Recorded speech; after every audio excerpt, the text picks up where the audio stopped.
Welcome back, folks. It's Tuesday, August 22nd, 2023. On this date in 2003, it's 20 years ago now, State Chief Justice Roy Moore was suspended when he defied a federal court order to remove a rock inscribed with the Ten Commandments from the Alabama Supreme Court building. Today, let's talk about Eastern equine encephalitis, Darius Miles in court, a big amateur golf win, and changes to some prep football kickoffs. I'm Mike Morgan, and we're down in Alabama.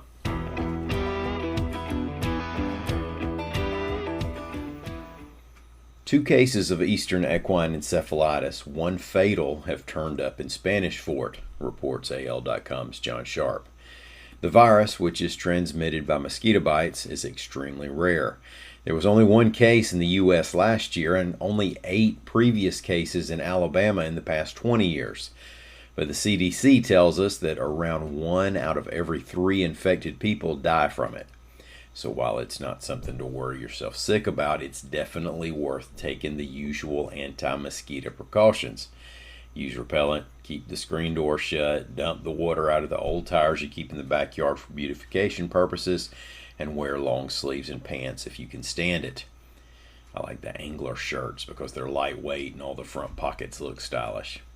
In the Spanish Fort area, where the recent encephalitis cases occurred, you might see mosquito traps that have been set out. Those are for testing mosquitoes to see whether there continues to be any spread.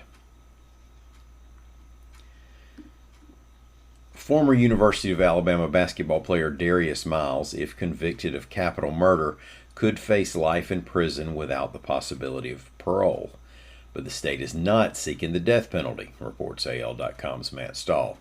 Remember, it was Miles' friend Michael Davis who was accused of firing the gun and killing Jamea Harris in January near the Strip in Tuscaloosa. Miles is accused of providing the gun. In Alabama, you don't have to be the guy who pulled the trigger to face the full punishment for a murder if you took part in it. The prosecution stated its decision to not seek the death penalty in a notice at the Tuscaloosa County 6th Judicial Court on Monday. Miles' defense team is seeking pretrial immunity on the grounds of self-defense.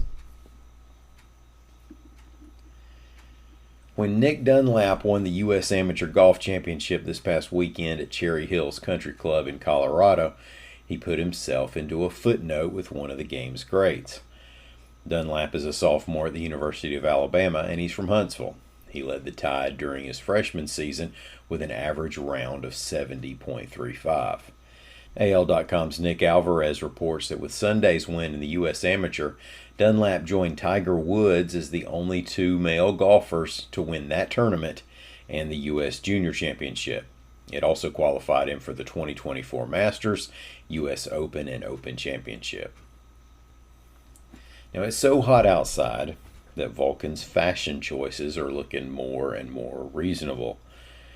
As the heat dome covers up Alabama again this week, we're expecting the year's highest temperatures over the coming days. And they happen to be coming on the same week as the high school football season openers. Now, if you plan on heading out to a ball game Friday night, make sure you watch your school's announcements for possible changes to the kickoff time. Some are expected to move games from 7 p.m. to 7:30, so it might be a few degrees cooler come game time.